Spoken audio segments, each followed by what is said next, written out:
Hi, another amplifier video, I'm afraid. This is a Wurlitzer 530 amplifier that came in for repair.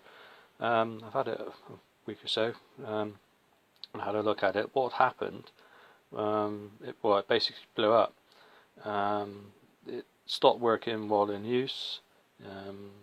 The owner blew a fuse. The owner put a bigger fuse in, which the amplifier worked for about half the side of a record. Then smoke started piling out the back of the jukebox, and what had happened is this main power transformer burnt out. Filter caps, although this had been recapped back in the 80s, when you think about it, that's 30, I don't know, was that 30 years old now?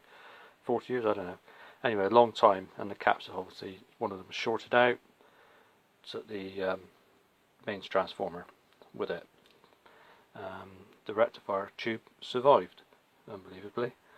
So I've recapped the board. The board was in a very poor state actually, quite a few lifted tracks on it.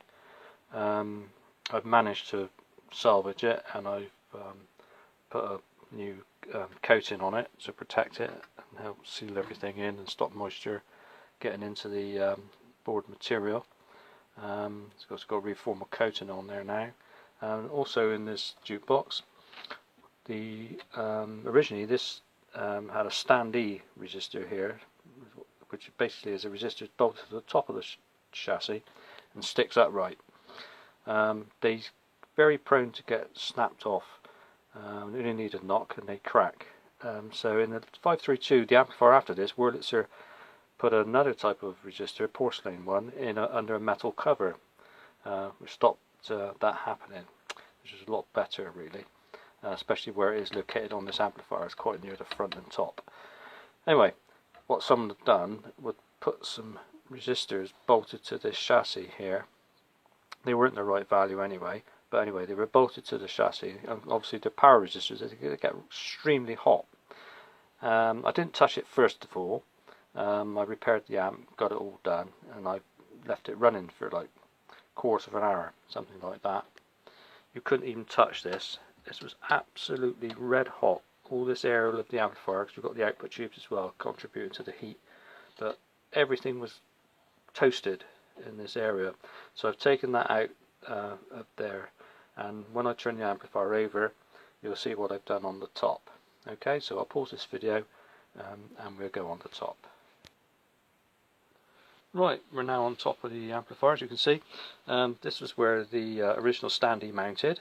You can just see the shadow of where the bracket was. It used to stick up there, and all those are holes that drilled by someone else to mount the resistors. So I've taken all that away. I will put a little metal plate under that, just to blank that hole up. New power transformer there, mounted up. It's slightly bigger and a lot heavier than the one that came out, I must admit. So the amplifier weighs a ton now. Anyway, fitted, that's the main thing. Everything's working there as it should.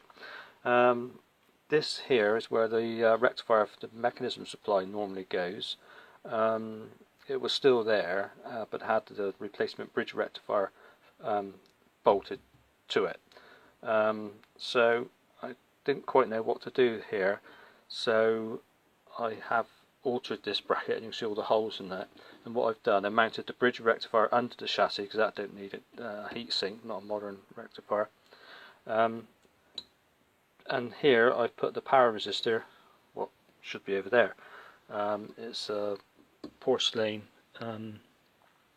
resistor, two section as fitted originally, but obviously they're quite dangerous because they have got exposed connections on them, and I didn't want to put it anywhere up this part of the amplifier.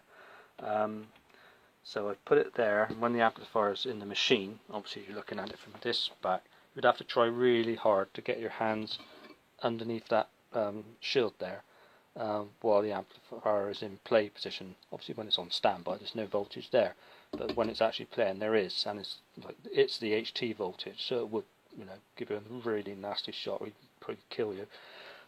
So you've got to shroud it somewhere, and I'll put a label on the hiss as well, danger high voltage, and also that does get quite warm.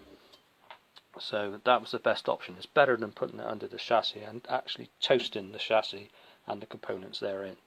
So it's just the way I've done it. I don't know what other people do. If I had the original box, like in a 532, wouldn't be a problem, because that resistor that I've used there will fit inside that box, but there's no box with this amplifier. So and very little room to fit anything as well. So that's what I've done. So anyway, a bit of a long-winded explanation on this Wurlitzer 530 amplifier. All this work mostly caused by fitting a fuse, overrated fuse in it. It should be a 2 amp, I think it is. 2 amp, yes, and it had a 10 amp in it. So there you go. That's what happens if you do that. So the moral of this is, don't overfuse your amplifier. Although it's been recapped, you can see that's one of the original recap capacitors there that someone else had fitted. That's my new one there. 1980 something they were. So the 1980s is a long time ago now. So if you have had your amp recapped back then, maybe time to think about doing it again. Because capacitors don't last forever, and when they go, they're expensive. This transformer alone, with the shipping and everything, I think was getting on for £200. Okay, thanks for watching.